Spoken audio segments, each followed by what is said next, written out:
오늘부터 생활비는 없어. 계속 이런 사모님 노릇하고 싶으면 당신이 직접 벌든가. 내가 당신 돈 쓰는 것 같아서 불편하다면 오늘부터 진짜 소비 절약이 뭔지 똑똑히 보여줄게. 월급 500만 원에 기고만장해진 남편을 보며 실소가 터져나올 뻔했다.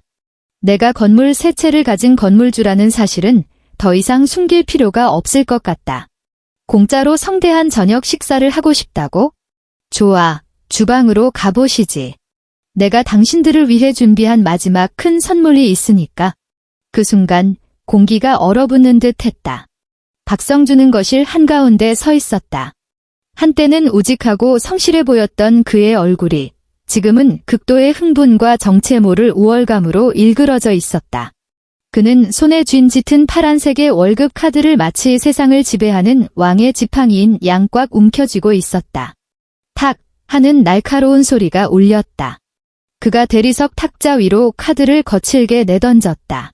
카드는 매끄러운 테이블 위에서 몇 바퀴 핑그르르 돌다가 먹다 남은 과일 접시 옆에서 멈췄다. 아침에 내가 현대백화점에서 막 사온 한 통에 3만 원짜리 수입 멜론이었다. 그는 아마 그걸 재래시장 아주머니가 덤으로 얹어준 것이라 생각했겠지. 알아들었어. 강수민 박성준의 목소리가 한 옥타브 높아졌다. 마침내 주도권을 잡았다는 희열에 찬 그의 목소리에서 튄 침방울이 통유리창을 통해 쏟아지는 오후의 햇살 속에서 춤을 췄다. 오늘부터 생활비는 없어. 이 집도 더는 공짜로 살게 안 둘 거야. 맨날 집에서 놀고 먹잖아. 계속 이런 사모님 노릇하고 싶으면 당신이 직접 벌든가. 아니면 진짜 주부처럼 우리 엄마랑 내 동생 제대로 시중들던가. 나는 멈춰 선 카드를 내려다보다가 벽에 걸린 시계를 올려다보았다. 오후 2시. 3년 전 바로 이 시간, 바로 이 거실에서, 아니, 그때 우린 관악구의 그 반지하 셋방에 비좁게 살고 있었다.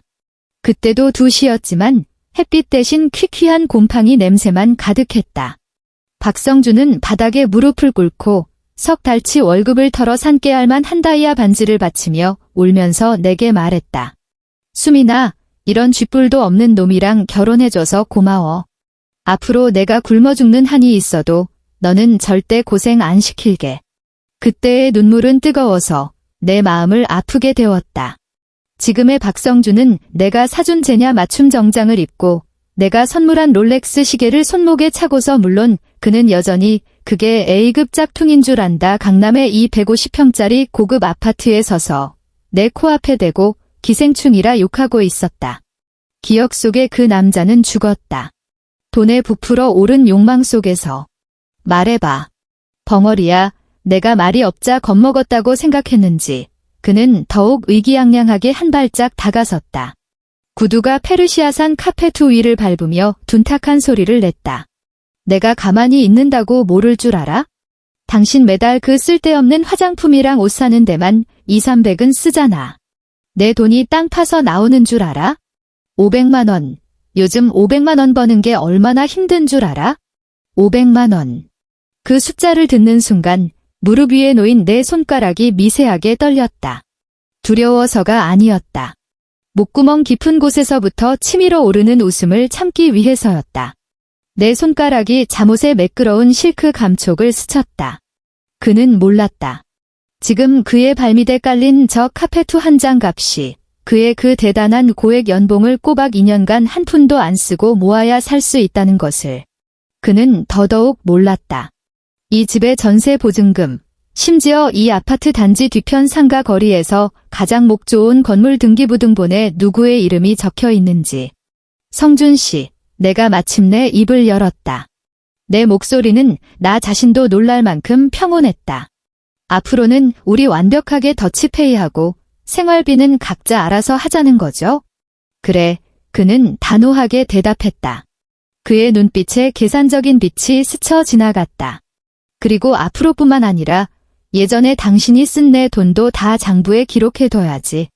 마침 오늘 엄마랑 지영이도 오니까 규칙을 제대로 세우자고. 말이 끝나기 무섭게 마치 그의 연극에 맞춰주기라도 한 듯 현관 초인종이 시끄럽게 울려댔다. 인터폰 화면을 볼 필요도 없었다. 초인종을 부서져라 눌러대는 그 다급한 리듬만 들어도 누구인지 알 수 있었다. 나의 시어머니 김 여사, 그리고 영원히 철들지 않은 시누이 박지영이었다. 박성준은 구원군이라도 맞이한 듯 즉시 효자 아들의 얼굴로 바꿔 쓰고는 종종 걸음으로 문을 열러갔다. 문이 열리는 순간 값싼 향수 냄새와 마늘 냄새가 뒤섞여 코를 찔렀다. 아이고, 우리 귀한 아들, 시어머니의 그 우렁찬 목소리가 순식간에 현관을 가득 메웠다. 오는 내내 차가 막혀 죽는 줄 알았네. 강남은 이래서 차가 너무 많아. 역시 우리 동네가 조용하고 좋다니까. 어머니, 오셨어요. 박성준은 싹싹하게 시어머니 손에 들린 묵직해 보이지만 실은 집에서 담근 월동 김치로 가득 찬 비닐봉지들을 받아들었다. 봉지 밑에서는 붉은 국물이 새어나와 현관의 값비싼 수입 타일 위로 뚝뚝 떨어졌다. 시누이 박지영이 그 뒤를 따랐다. 손에는 최신상 샤넬백을 들고 있었다. 지난달 내가 지제 안 든다며 그녀에게 준 것이었다. 그때는 가식적으로 사양하더니 지금은 누구보다 요란하게 메고 있었다. 그녀는 집에 들어서자마자 레이더처럼 거실을 훑더니 이내 탁자 위의 멜론 접시에 시선을 고정했다. 언니, 집에 있었네. 그녀는 신발도 제대로 갈아 신지 않은 채 슬리퍼를 끌며 들어와 가죽 소파에 털썩 주저앉더니 자연스럽게 멜론 한 조각을 집어 입에 넣었다. 쯧, 멜론은 왜 이렇게 안 달아? 또 싸구려 떨이 코너에서 샀지? 오빠도 참, 돈 그렇게 많이 벌면서 집안 식생활 좀 개선해주지 않고 뭐해? 박성준은 문을 닫고 다가와 모녀의 곁에 섰다. 견고한 삼각편대가 형성되었다. 그는 마치 국가중대법안이라도 발표하듯 헛기침을 했다. 엄마, 지영아, 마침 잘 왔다. 내가 방금 수민이한테 말했어. 오늘부터 이 집 경제권은 내가 다시 가져오겠다고. 내 월급 카드, 이제 쟤한테 관리 안 맡길 거야. 땀을 닦던 시어머니의 손이 허공에서 멈췄다. 흐릿했던 그녀의 두 눈이 사냥감을 발견한 독수리처럼 순간 번뜩였다. 그녀는 무릎을 퍽 소리가 나게 내리쳤다. 아이고, 내 말이 그 말이다. 진작에 그랬어야지. 시어머니는 흥분해서 소파에서 벌떡 일어나더니 내 코앞에 손가락질하며 쏘아붙이기 시작했다. 내가 저 여자가 돈만 축내는 여자라고 했지? 성준아, 그게 어떤 돈인데? 대기업 고액 연봉이잖아. 500만 원. 웬만한 사람들은 꿈도 못 꿀 돈이라고. 근데 왜 매달 말만 되면 돈이 하나도 안 남아? 분명히 친정에 다 빼돌렸거나 그 요상한 물건들 사느라 다 썼을 거야. 박지영도 맞장구를 쳤다. 멜론을 씹으며 눈을 휘번득거렸다. 맞아, 오빠.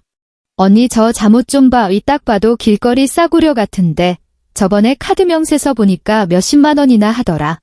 이게 오빠 피땀 흘려번 돈을 휴지 조각처럼 버리는 거 아니면 뭐야? 이렇게 돈 쓸 줄만 알지 벌 줄 모르는 여자는 버릇을 단단히 고쳐놔야 해. 나는 1인용 소파에 조용히 앉아 이 세 식구의 연극을 지켜보았다. 내 시선은 오랜 노동으로 거칠어진 시어머니의 두 손에 닿았다. 저 손은 내가 아팠을 때 죽을 끓여준 적이 있었다. 물론 나중에 알고 보니 내가 빨리 나아서 자기 아들 빨래를 해주길 바라는 마음에서였다. 나는 다시 박지영을 보았다. 그녀의 입가에서 흐른 멜론 즙이 턱을 타고 흘러 어울리지도 않는 흰색 티셔츠 위로 떨어졌다. 깊은 피로감이 몰려왔다. 육체적인 피로가 아니었다. 이 저급하고 속물적이며 끝을 모르는 탐욕에 대한 권태감이었다.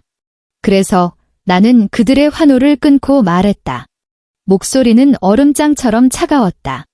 어머님 말씀은 성준 씨가 생활비를 끊는 걸 지지하신다는 거죠? 당연히 지지하지. 시어머니는 두 손을 허리에 얹고 기세등등하게 소리쳤다. 끊는 걸로 모자라. 이번 달 쓴 생활비도 내가 메꿔놔. 직업도 없으면 몸으로라도 떼어야지. 오늘 저녁은 한우 갈비가 먹고 싶네. 그것도 특상급으로. 지영이는 간장게장이 먹고 싶다니까. 그것도 내가 알아서 준비해. 돈도 못 벌면서 집에서 제대로 일이나 해. 맨날 상전처럼 굴지 말고. 한우 갈비. 나는 그 단어를 되뇌었다. 그래. 세트로. 육회도 있어야지. 박지영이 신나서 끼어들었다. 이제 오빠가 경제권 쥐었으니까 우리 집도 상류층처럼 좀 살아봐야지. 언니, 동작 좀 빨리 해. 배고파 죽겠어. 박성준은 옆에 서서 승리자의 미소를 짓고 있었다. 마치 내가 눈물을 쏟으며 무릎 꿇고 애원하는 모습을 이미 본 것 같았다. 그는 내가 예전처럼 소위 가정의 평화를 위해 꾹 참고 부엌으로 가서 내 비상금으로 그들의 채워지지 않는 위장을 채워줄 것이라 생각했다. 지난 3년간 매번 가족 모임 때마다 소위 명절 특식이라 불리던 그 모든 식사 때마다 내가 내 카드를 긁어 킬로그램당 20만 원짜리 최고급 한우를 사와서는 마트에서 할인하는 보통 소고기라고 말하지 않았던가. 나는 천천히 자리에서 일어섰다. 그 순간 무릎에서 가벼운 탄성이 느껴졌다. 나는 잠옷자락을 정돈하고 고개를 들어 그들 세 사람의 얼굴을 차례로 훑어보았다. 박성준의 오만함, 시어머니의 탐욕, 신우이의 천박함. 참으로 절묘한 가족 초상화였다. 좋아요. 나는 고개를 끄덕이며 입가에 희미한 미소를 띄었다. 그렇게 선을 확실히 긋고 싶으시다면 우리 제대로 한번 계산해보죠. 성준 씨 말이 맞아요. 놀고 먹는 사람은 없어야죠. 박성준은 잠시 멈칫했다. 내가 이렇게 순순히 나올 줄은 몰랐던 것 같다. 하지만 그는 곧 이것이 나의 굴복이라고 해석하고는 얼굴에 미소를 더욱 짙게 띄었다. 그래야지. 상황 파악이 빨라야 편한 거야? 가서 장바와 제일 좋은 한우로 사오는 거 잊지 말고. 살 필요 없어요.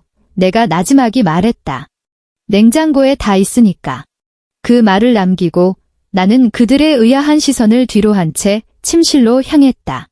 침실 문을 밀고 들어서는 순간 등 뒤 거실에서 터져나오는 웃음소리가 들렸다. 오빠, 진짜 대단하다. 드디어 저 아줌마를 잡았네. 그렇다니까, 아들. 앞으로 내 돈은 엄마가 모아줄게. 저 여자가 한 푼도 못 건드리게 할 테니 걱정 마. 오늘 저녁 포식하겠네. 인스타에 올려서 친구들한테 우리 오빠가 얼마나 능력 있는지 자랑해야지. 나는 조용히 방문을 닫아 그 소란스러운 소리들을 차단했다. 침실은 고요했다. 오직 시스템 에어컨 송풍구에서 나오는 미약한 바람소리만 들렸다. 나는 침대 옆으로 가 협탁 위에 놓인 휴대폰을 집어들었다. 화면이 켜지자 눈부신 빛이 내 무표정한 얼굴을 비췄다. 지금 시각 오후 2시 15분.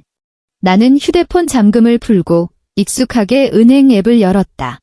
화면에는 박성준의 가족 카드 계좌가 정상 사용 중이라고 표시되어 있었다. 그리고 그 아래에는 내가 이 가정을 위해 설정해둔 각종 자동이체 항목들이 나열되어 있었다. 관리비, 수도세, 전기세, 가스비, 심지어 박성준의 그 수입차 월 할부금까지. 지난 몇 년간 그의 가련한 자존심을 지켜주기 위해 나는 이 막대한 지출들을 모두 내 주 계좌에서 자동으로 빠져나가게 설정해 두었다. 그에게는 그저 푼돈에 불과한 식료품 값만 내게 해서 내 월급 500만 원으로 온 가족을 먹여 살린다는 착각에 빠지게 만들었다. 이제 그를 깨울 시간이었다. 손가락이 화면 위에서 잠시 멈칫했다. 누르기만 하면 허황된 거품은 순식간에 터져버릴 것이다. 나는 망설이지 않았다. 손끝으로 모든 약정 해지와 가족 카드 정지 버튼을 힘주어 눌렀다. 시스템 확인 창이 떴다.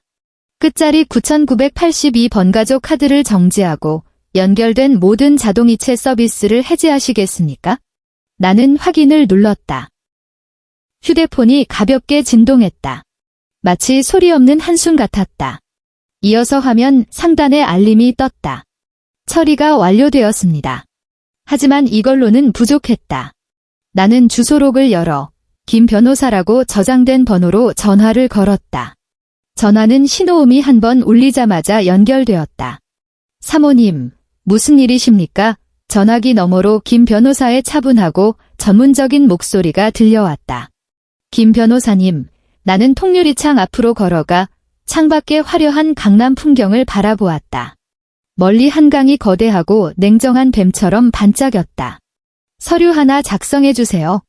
그리고 이삿짐 센터도 연락해 주시고요. 옮길 물건들이 좀 있습니다. 지금 바로요. 알겠습니다. 구체적인 목록은 어떻게 됩니까? 모조리 다요. 나는 창문에 비친 내 모습을 보았다. 그 여자의 눈에는 더 이상 예전의 온순함이 없었다. 그 자리에는 소름 끼치는 냉혹함이 자리 잡고 있었다. 더러운 손이 닿지 않았으면 하는 모든 물건들요. 특히 주방이요. 알겠습니다. 30분 내로 도착하겠습니다. 전화를 끊고 나는 심호흡을 했다. 공기 중에 아직도 박성준의 그 값싼 향수 냄새가 남아있는 것 같아 속이 메스꺼웠다. 나는 드레스룸으로 향했다. 드레스룸 문을 열자 센서 등이 부드럽게 켜졌다. 이곳은 나의 영토였다. 시즌별 오트쿠티르 드레스와 한정판 가방들로 가득했다. 박성준은 이곳에 들어오지 않았다. 내가 이곳에 낡은 옷과 잡동사니를 둔다고 말했기 때문이다. 그의 단순한 뇌는 이 낡은 옷들이 하나하나 엄청난 가치를 지녔다는 것을 이해할 수 없었다. 나는 구석에 숨겨진 금고에서 붉은색 스티커 한 묶음을 꺼냈다. 법원에서 자산을 압류할 때나 쓰는 붉은색 압류 딱지 모양이었지만 그 위에 글자는 내가 살짝 바꿔놓았다. 그리고 미리 인쇄해둔 A4 용지 한 묶음도 있었다. 거기에는 굵은 고딕체로 이렇게 쓰여 있었다. 비본인 자산, 접촉 금지. 나는 이것들을 들고 유령처럼 침실을 나섰다. 거실에서는 세 사람이 텔레비전 예능 프로그램을 보며 배를 잡고 웃고 있었다. 탁자 위의 멜론은 깨끗하게 비워졌고 껍질은 카페트 위에 아무렇게나 버려져 있었다. 나는 그들을 쳐다보지도 않고 곧장 주방으로 향했다. 이 순간 내 심장은 이상할 정도로 평온했다. 넓고 환한 오픈형 주방으로 들어섰다. 이곳의 모든 것, 독일제 양문형 냉장고부터 1000만원짜리 이탈리안 커피 머신, 그리고 찬장 안의 새해를 맞아 특별히 프랑스에서 주문한 본차이나 식기 세트까지 모두 내가 하나하나 채워 넣은 것들이었다. 물건 하나하나에 이 가정을 잘 꾸려나가고 싶었던 내 마음이 담겨 있었다. 이제 나는 내 손으로 그 마음들을 갈기갈기 찢어버릴 것이다. 나는 주머니에서 붉은색 스티커 묶음을 꺼냈다. 첫 번째 스티커를 거대한 양문형 냉장고에 붙였다. 선홍색이 은회색 금속 패널 위에서 유난히 눈에 띄었다. 마치 피 흘리는 상처 같았다. 두 번째 스티커는 오븐에. 세 번째 스티커는 식기세척기에. 내 동작은 빠르고 가벼웠다. 마치 신성하고 기이한 의식을 치르는 것 같았다. 이어서 나는 냉장고 문을 열었다. 차가운 공기가 얼굴에 확 끼쳐왔다. 냉장고 안은 온갖 최고급 식재료로 가득했다. A++ 등급의 한우 등심, 제주도에서 항공 직송으로 받은 흑돼지, 그리고 몇 병의 훌륭한 빈티지 와인까지. 나는 그 고기들을 한 팩 한 팩 꺼냈다. 묵직한 고기 덩어리가 손안에서 얼음처럼 차가웠다. 작년 추석, 시어머니에게 갈비찜을 해드리려다 손에 물집이 여러 개 잡혔던 일이 떠올랐다. 결과는 좀 짜네라는 말 한마디뿐이었다. 나는 모든 식재료를 옆에 준비해둔 커다란 검은색 쓰레기 봉투에 몽땅 던져 넣었다. 한우, 버리고. 흑돼지, 버리고. 유기농 채소, 버리고. 오븐도 채 되지 않아 꽉 차 있던 냉장고가 텅 비었다. 텅 빈 선반을 비추는 참백한 내부 조명만이 남았다. 나는 A4 용지를 집어들어 냉장고 내부 가장 잘 보이는 곳에 투명 테이프로 붙였다. 이 모든 것을 끝내고 나는 냉장고 문을 닫았다. 우웅. 주머니 속 휴대폰이 다시 한번 진동했다. 이번에는 관리사무소에서 온 문자 메시지였다. 나는 화면을 열어 그 위에 글자를 보며 마침내 진짜 미소를 지었다. 이번 달 관리비 청구서와 자동이체 해지로 인해 즉시 생성된 납부 독촉 알림이었다. 금액 180만 원. 이건 관리비일 뿐이다. 아직 날아오지 않은 수도, 전기, 가스 요금 청구서와 그 차의 할부금까지 합치면 나는 고개를 들어 주방의 유리 파티션 너머로 소파에 누워 부귀영화를 꿈꾸고 있는 박성준을 보았다. 마지막 평화를 마음껏 즐겨, 내 남편. 이제 곧 이곳은 지옥이 될 테니까. 나는 몸을 돌려 최고급 식재료로 가득 찬 검은 쓰레기 봉투의 입구를 묶었다. 그리고는 들어 올려 주방과 연결된 뒤 베란다의 쓰레기 투입구로 가차없이 던져버렸다. 묵직한 물체가 떨어지는 둔탁한 소리와 함께 내 마음속의 무언가도 완전히 바닥으로 떨어졌다. 그때 거실에서 시어머니의 짜증 섞인 외침이 들려왔다. 어이, 숨이 나. 주방에서 꾸물거리고 뭐 하는 거야? 빨리 고기 안 꺼내고. 나랑 지영이 배고파서 등가죽이 배에 붙겠다. 맞아요. 박지영의 목소리도 들려왔다. 제일 좋은 등심은 져주시는 거 잊지 마세요. 나는 흐트러진 머리카락을 정돈하며 거울처럼 깨끗한 스테인리스 조리대에 비친 내 모습을 보았다. 그 여자의 눈에는 이미 폭풍이 가득 차 있었다. 가요. 나는 기이할 정도로 다정한 목소리로 나지막이 대답했다. 금방 준비될 거예요. 나는 주방을 나섰다. 손에는 그들이 기대하는 한우 대신 두꺼운 서류철 하나가 들려 있었다. 이 집의 등기부등본과 지난 3년간의 모든 가게 지출 상세 내역서였다. 진짜 성찬은 이제부터 시작될 참이었다. 나는 거실로 걸어가 텔레비전 옆에 섰다. 어머님, 지영아, 성준씨, 나는 그들의 이름을 불렀다. 세 사람은 일제히 고개를 돌려 나를 쳐다보았다. 박성준은 내 빈손이 불만스러운 듯 미간을 찌푸렸다. 고기는 그가 물었다. 고기는 냉장고에 있어요. 나는 주방 쪽을 가리켰다. 하지만 고기 먹기 전에 먼저 보셔야 할 게 좀 있네요. 나는 손에 든 서류철을 탁자 위에 가볍게 올려놓았다. 그가 내던진 월급 카드를 정확히 덮었다. 이게 뭔데? 박성준이 의아해하며 손을 뻗었다. 그의 손끝이 서류철에 닿는 순간 아파트 초인종이 다시 울렸다. 이번에는 재촉하는 듯한 시끄러운 소리가 아니었다. 묵직하고 힘있는 3번의 벨 소리였다. 나는 벽시계를 보았다. 2시 45분. 김 변호사와 그의 팀은 내 생각보다도 시간을 정확히 지켰다. 문 열어줘요. 성준 씨. 나는 미소를 지으며 그를 바라보았다. 아마 청구서 배달 온 사람일 거예요. 박성준은 의심스러운 눈으로 나를 한 번, 문 쪽을 한 번 쳐다보더니 결국 자리에서 일어나 걸어갔다. 문이 열리는 순간 밖에 서 있는 것은 그가 생각한 배달원이 아니었다.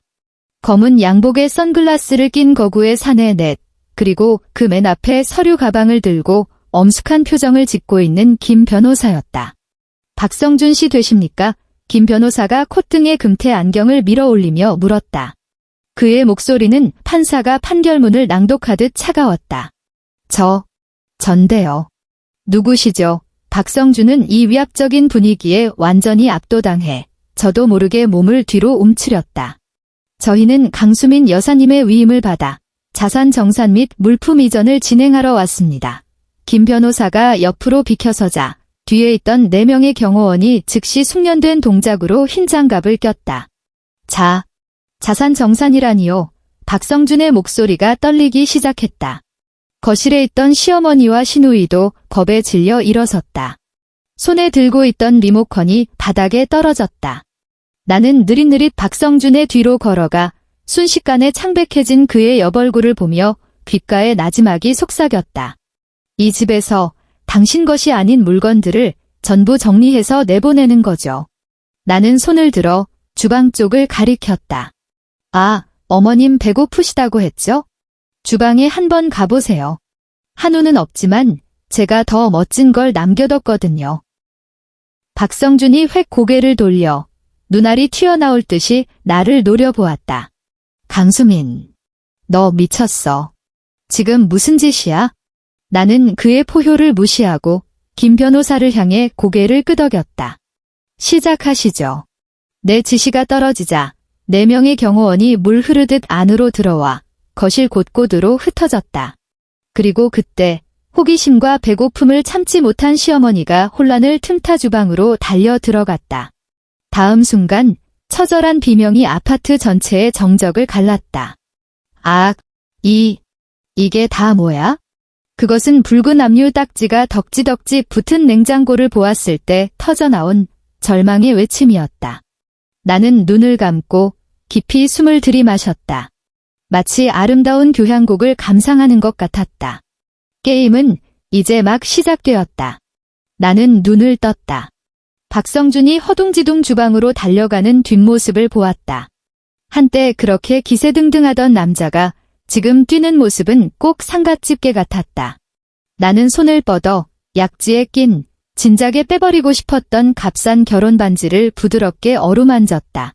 반지는 차갑고 손가락을 아프게 찔렀다. 나는 힘껏 잡아당겼다. 반지가 미끄러져 바닥에 떨어지며 팅하는 맑은 소리를 냈다. 그리고는 소파 틈새로 굴러 들어가 어둠 속으로 완전히 사라졌다.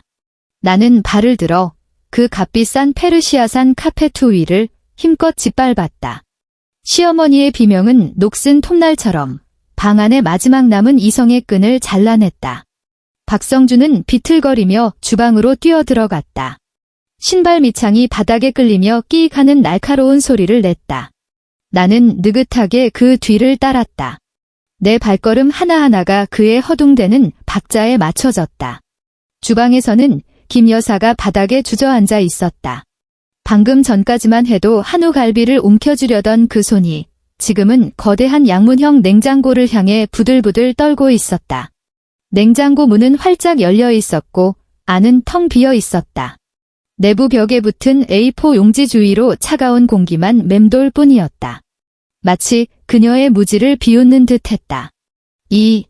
이게 무슨 뜻이야? 시어머니의 목소리는 목에 속 뭉치가 걸린 것처럼 변해 있었다. 비본인 자산이라니? 성준아, 이 냉장고 내가 산 거 아니었어? 이 집 물건들 다 내 거 아니었냐고. 박성준은 그 자리에 서서 얼굴이 종잇장처럼 하얗게 질려 있었다. 그의 시선은 냉장고 문에 붙은 선홍색 압류 딱지에 고정되어 있었고 동공은 격렬하게 수축했다. 엄마, 그의 목소리는 모기 소리처럼 힘이 없었다. 이 냉장고, 수민이가 산 거야. 뭐라고? 뒤에 서 있던 박지영이 소리를 질렀다. 그녀는 달려가 오븐 문을 열고 식기세척기 문을 열고 심지어 위쪽 찬장까지 열어젖혔다. 비어 있었다. 전부 다. 값비싼 가전제품 하나하나에 그 눈에 거슬리는 붉은 딱지가 붙어 있었다. 미쳤어. 진짜 미쳤어. 박지영은 머리를 쥐어뜯으며 몸을 돌려 나를 험악하게 쏘아보았다. 강수민, 너 진짜 병 있어? 물건 다 어디다 숨겼어? 우린 손님이야. 이게 손님 대하는 태도냐고? 나는 주방 문틀에 기대어 팔짱을 낀 채 이 소동을 차갑게 지켜보았다. 손님, 나는 비웃었다. 그 웃음소리는 죽은 듯한 정적 속에서 유난히 선명하게 울렸다. 이 집에서는 돈을 내는 사람만이 주인이에요. 당신들은 기껏해야 기생충 정도겠죠? 누구더러 기생충이래. 시어머니가 바닥에서 기어 일어나 팔을 휘두르며 내게 달려들려 했다. 하지만 그녀가 한 발짝 떼는 순간 거대한 검은 그림자가 그녀 앞을 막아섰다. 김 변호사가 데려온 경호원 중 한 명이었다. 그는 무표정하게 서 있었다. 마치 넘을 수 없는 산처럼. 시어머니는 겁에 질려 뒤로 물러섰지만 입으로는 여전히 더러운 욕을 뱉어냈다. 김 변호사님, 나는 시어머니의 욕설은 무시하고 거실에서 서류를 정리하던 그에게 고개를 돌렸다. 그 서류, 박성준 씨에게 보여주시죠. 김 변호사는 고개를 끄덕이고 서류 가방에서 두꺼운 파일을 꺼내 박성준 앞으로 걸어갔다. 박성준 씨, 김 변호사의 목소리는 한치의 감정도 없이 사무적이었다. 이것은 강수민 여사님께서 당신을 위해 정리한 실제 생활비 청구서입니다. 방금 당신께서 AA 제도 시행과 경제권 회수를 주장하셨으므로 공평의 원칙에 따라 이 비용들을 즉시 정산해 주셔야겠습니다. 박성준은 떨리는 손으로 그 서류를 받아들었다. 이게 뭐야? 관리비가 180만 원. 그는 첫 장을 보고 눈알이 튀어나올 뻔했다. 어떻게 이렇게 비싸? 예전엔 매달 20만 원 아니었어? 그건 기본 관리비죠. 내가 친절하게 설명해 주었다. 겨울철 비싼 난방비, 여름철 중앙냉방비, 헬스장과 수영장 이용료, 그리고 매년 내는 장기수선 충당금까지. 예전에 당신의 가련한 자존심을 지켜주기 위해 그 160만 원의 차액은 모두 제 통장에서 자동으로 빠져나갔어요. 당신이 본 20만 원은 그저 푼돈이었을 뿐이고요. 박성준의 손이 격렬하게 떨리며 종이가 바스락거리는 소리를 냈다.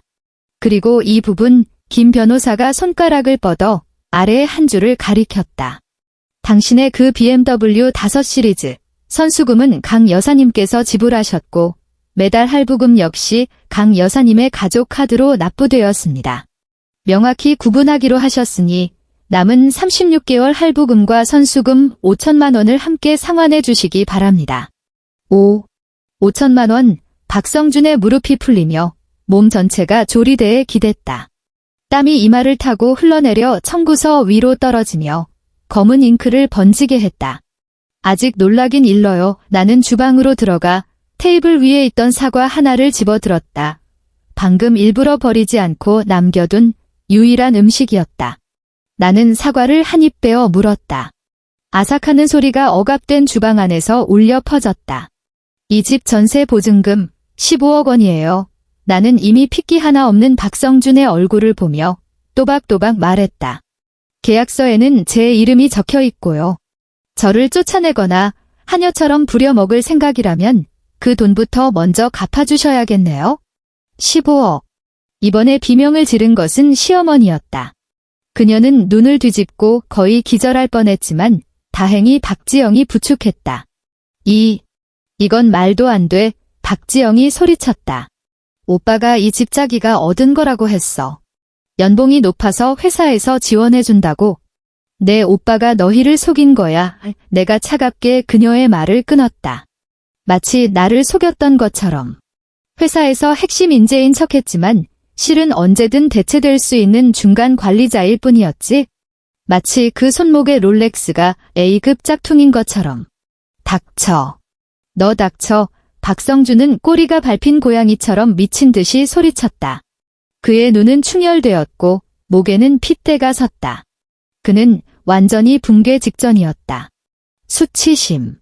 가족들 앞에서 발가벗겨진 채 서 있는 듯한 수치심. 그가 3년간 유지해온 성공한 남자라는 가면이 이 순간 완전히 박살났다. 자, 회상은 여기까지 하죠에 나는 먹다 남은 사과를 쓰레기통에 던지고 손을 털었다. 김 변호사님, 시작하세요. 네. 김 변호사가 손짓하자 다른 3명의 경호원이 즉시 움직였다. 그들은 큰 가구를 옮기지 않고 곧장 현관으로 향했다. 당신들 뭐 하는 거야? 박성준이 공포에 질려 물었다. 도어록 교체, 내가 담담하게 말했다.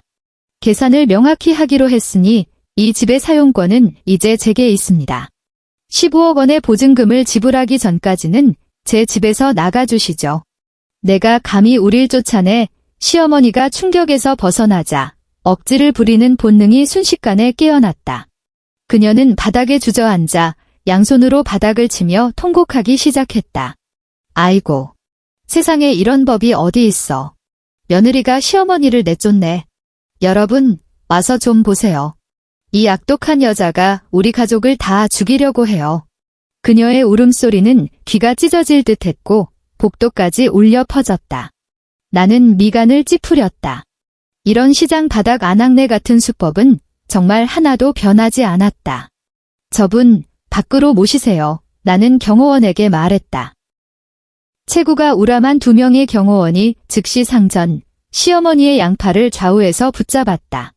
시어머니는 마치 들어 올려진 늙은 암탉처럼 2발이 허공에 뜬 채 필사적으로 발길질을 했다.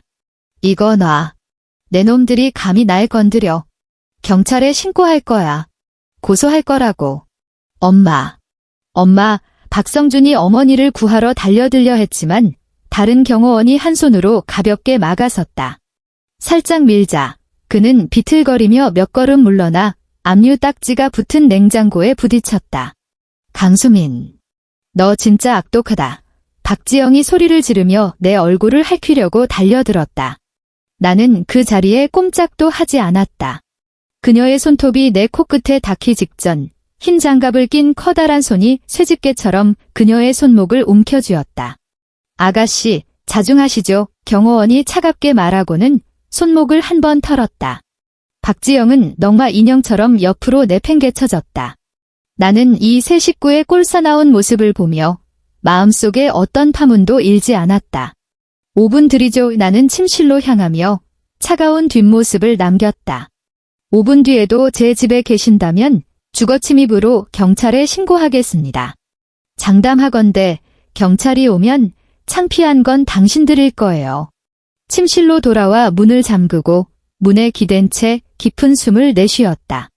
심장이 흉곽안에서 격렬하게 뛰었다. 두려움 때문이 아니었다. 전례 없는 쾌감 때문이었다. 3년간 억눌리고 3년간 참아왔던 도끼가 마침내 이 순간 모두 빠져나가는 듯 했다. 나는 전신 거울 앞으로 걸어가 거울 속의 나를 보았다.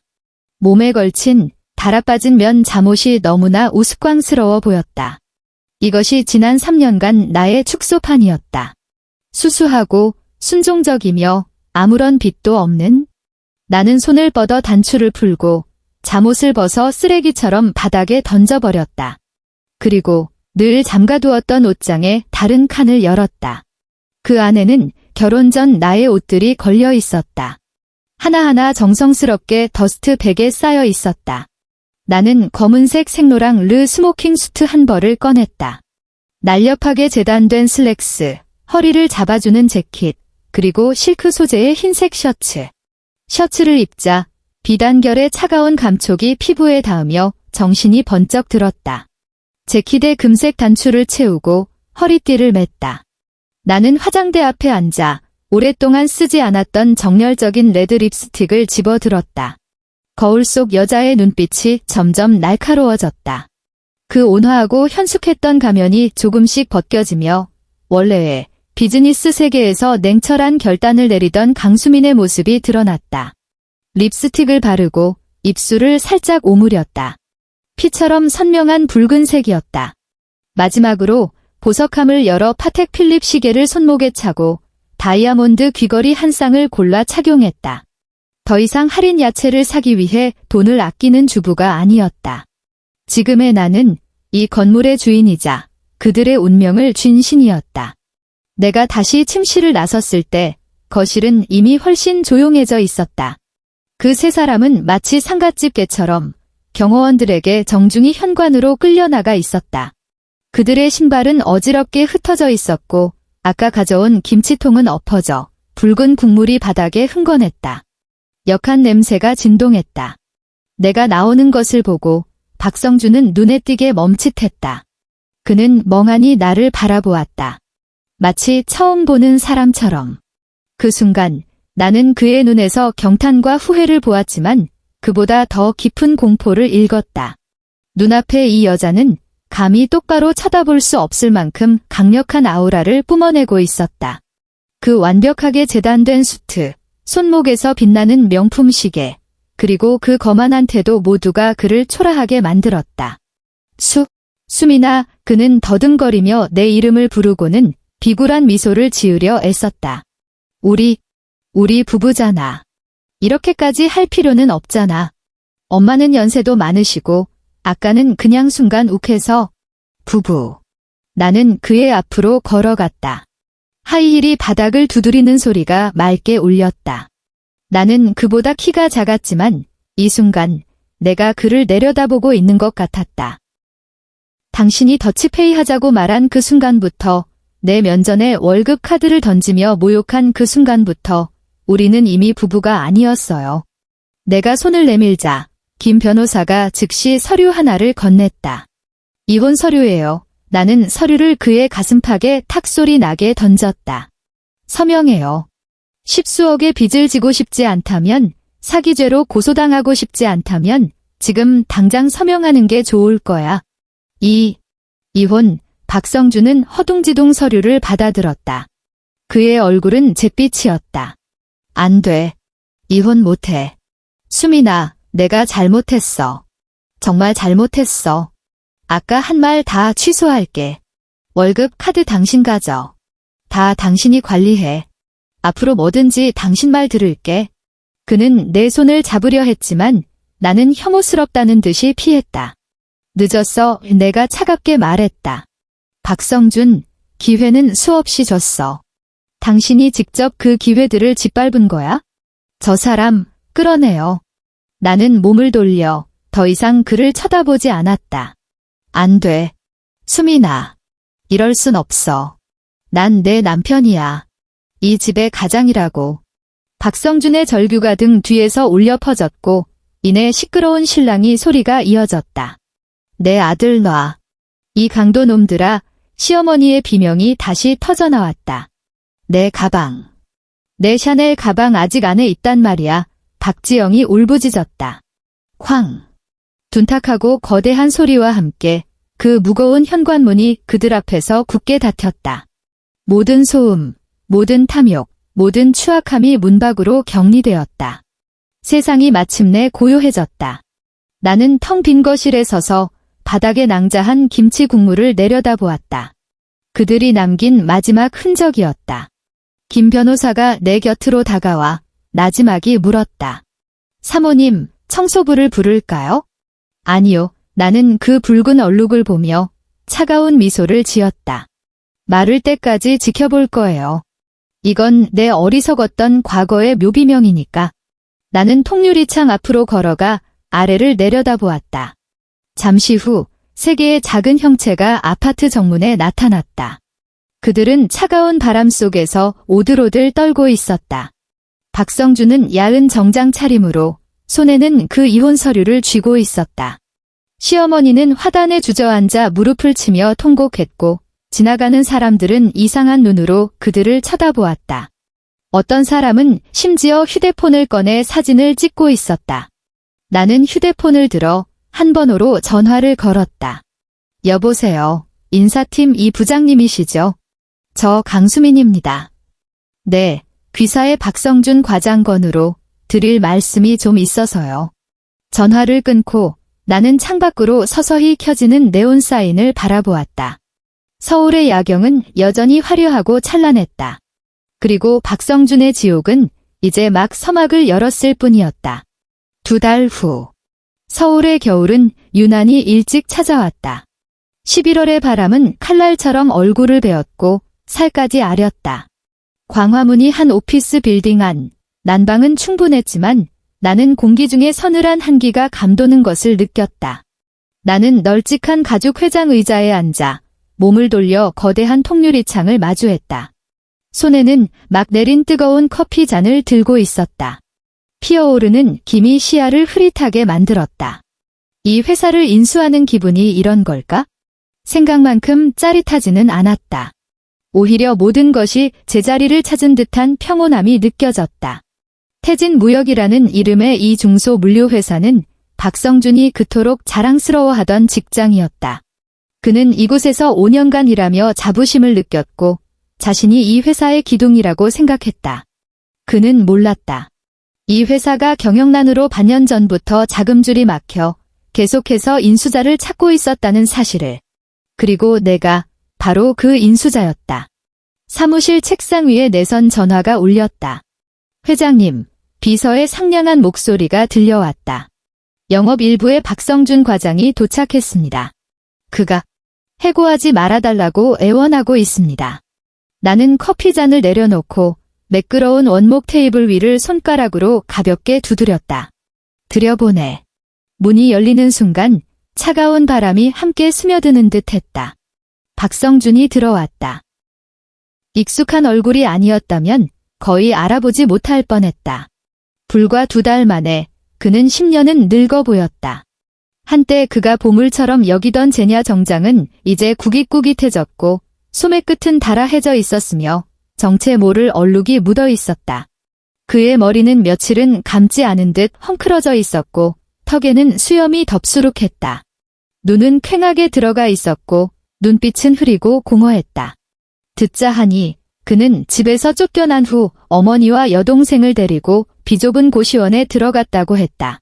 3사람이 5평도 안 되는 방에 옹기종기 모여 매일 누가 라면 한 봉지를 더 먹었네 만회하며 싸운다고. 그의 월급은 법원에 의해 절반이 압류되어 내 빚을 갚는 데 쓰였고 나머지 절반은 그 BMW의 위약금을 내기에도 턱없이 부족했다. 그렇다. 그 차는 할부금을 내지 못해 캐피탈 회사에서 회수해갔다. 지금의 박성준은 정말로 아무것도 남지 않았다. 그는 고개를 숙인 채 회장 의자에 앉은 사람을 쳐다보지도 못하고 바닥에 값비싼 카펫만 멍하니 바라보며 불안하게 두 손을 비비고 있었다. 회장님, 저 박성준입니다. 제가 이 회사에서 5년을 일했습니다. 공은 없어도 고생은 했습니다. 제발 저를 자르지 말아 주십시오. 제 온 가족이 이 월급만 바라보고 있습니다. 그의 목소리는 쉬어 있었고 짙은 콧소리가 섞여 있었다. 방금 울다 온 사람 같았다. 나는 아무 말 없이 그를 조용히 지켜보았다. 나도 그의 이런 비굴한 모습을 본 적이 있었다. 3년 전 그가 내게 청혼할 때였다. 그때의 나는 그가 성실하고 정직하다고 생각했다. 하지만 지금 나는 그저 역겨울 뿐이었다. 나는 천천히 의자를 돌려 그를 정면으로 마주했다. 박 과장, 내가 입을 열었다. 목소리는 맑고 차가웠다. 익숙한 목소리에 박성준의 몸이 순간 뻣뻣하게 굳었다. 그는 녹슨 로봇처럼 뻣뻣하게 고개를 천천히 들었다. 내 얼굴을 본 순간 그의 동공은 순식간에 확장되었고 입은 달걀 하나가 들어갈 만큼 크게 벌어졌다. 수민. 그는 귀신이라도 본 것처럼 두 걸음 뒤로 물러서다 자기 발에 걸려 넘어질 뻔했다. 어떻게 당신이 여기에? 여긴 회장님 사무실인데. 그는 주위를 둘러보며 전설 속의 새 회장님을 찾는 듯 했지만 결국 시선은 다시 내게로 돌아왔다. 나는 날카롭게 재단된 흰색 정장을 입고 머리를 단정하게 올린 채 가늘고 긴 목선을 드러내고 있었다. 최고의 권력을 상징하는 그 자리에 앉아 개미처럼 바닥에서 버둥거리는 그를 내려다보고 있었다. 왜요? 못 알아보겠어요. 나는 살짝 미소 지으며 책상 위에 서류 하나를 집어들었다. 긴사부에 정리해고 명단이었다. 박성준 씨, 이게 당신이 그토록 자랑스러워하던 회사예요. 이제 내 것이 됐죠. 당신 거라고 박성준은 중얼거렸다. 그의 뇌는 이 거대한 정보를 처리하지 못하는 듯 했다. 어떻게, 당신은 그냥 가정주부였잖아. 그냥 건물주였잖아. 건물주도 당신 회사를 살 수 있죠. 나는 서류를 책상 위로 던졌다. 탁 하는 소리가 울렸다. 마치 내가 당신의 자존심을 살 수 있었던 것처럼. 박성준의 얼굴은 하얗게 질렸다가 붉어졌고 다시 푸르게 변했다.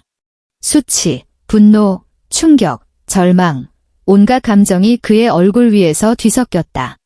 갑자기 그는 마지막 구명줄이라도 잡은 듯 복통 소리를 내며 무릎을 꿇었다. 무릎이 바닥에 부딪히는 소리가 둔탁하고 크게 울렸다. 수민아, 여보. 아니, 회장님, 그는 무릎으로 기어와 내 옷자락이라도 잡으려는 듯 했다. 제가 잘못했어요. 정말 잘못했어요. 지난 2달 동안 매일 후회했어요. 우리 엄마도 후회하고 매일 당신 좋았다고 말씀하세요. 지영이도 형수님 보고 싶다고 하고요. 제발 우리 3년 부부의 정을 봐서라도 살 길 좀 열어주세요. 저 해고하지 마세요. 제가 회장님은 위해 개처럼 일하겠습니다. 바닥에 엎드려 통곡하는 남자를 보며 내 마음속에 마지막으로 남아있던 현민이라는 감정마저 연기처럼 사라졌다. 이게 내가 사랑했던 남자라고?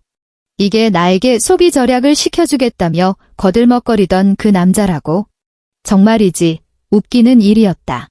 개처럼 일하겠다고 나는 눈썹을 치켜 올렸다. 안타깝게도 우리 회사는 가축은 안 키워서요. 나는 책상 위에 통화 버튼을 눌렀다. 보안팀, 이쪽으로 좀 와주세요. 외부인이 들어와서요. 안 돼. 수민아, 나한테 이럴 순 없어. 난 내 남편이잖아. 박성준은 절망적으로 소리치며 책상 위에 서류를 잡으려 손을 뻗었다. 2명의 보안 요원이 달려들어와 그의 양팔을 붙잡았다.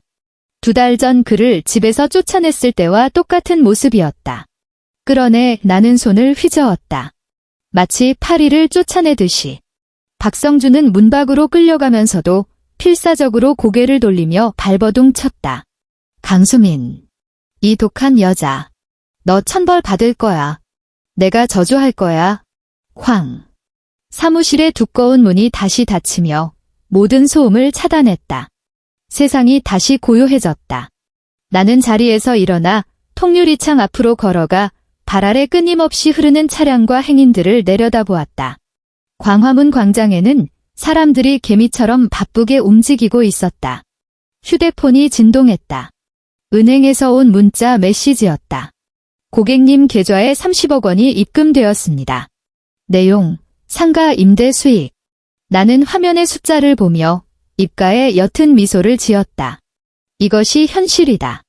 동화도 기적도 없다. 오직 실력으로 짓밟은 것뿐. 박성준이 원했던 소비 절약은 내가 그에게 극한까지 체험하게 해주었다. 그리고 나는 이제 나의 진짜 인생을 시작할 것이다. 더 이상 누군가의 아내가 아니고 누군가의 며느리도 아니다. 나는 강수민이다. 나는 창문에 비친 내 모습을 보았다. 그 여자는 여전히 아름다웠지만 눈빛에는 부서지지 않을 단단한 냉정함이 더해져 있었다. 나는 커피를 들어 가볍게 한 모금 마셨다. 쌉싸람 속의 감도는 단맛. 마치 이 늦게 찾아온 자유처럼.